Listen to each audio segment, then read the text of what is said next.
பல வகையாக ஸ்தோத்திரம் செய்து சமயம் பார்த்து, நான்முகர் தேவே, மும்மூர்த்திகளின் அம்சாவதாரம் போல பூலோகத்தில் யாக்ஞவல்கியர் என்ற முனிவர் ஒருவர் இருக்கின்றார். அவரால் நாங்கள் ஜனகரது யாகத்திலே அவமதிக்க பெற்றோம். இம்மாதிரியான அவமானம் இதுவரையில் எங்களுக்கு நேர்ந்ததில்லை.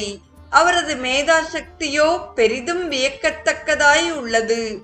ஆதலின் எங்களால் அவரை ஜெயிக்க இயலவில்லை.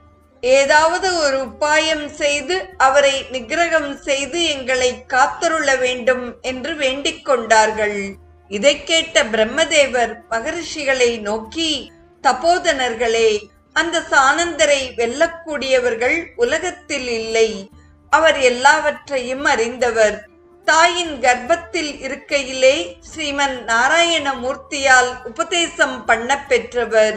ஆனாலும் உங்களது வேண்டுகோளை நிறைவேற்ற ஓர் உபாயத்தை செய்து பார்ப்போம் என்று கூறினார். யாக்ஞவல்கியரது மகிமையை இன்னும் பிரசித்திப்படுத்த விருப்பம் கொண்டார்.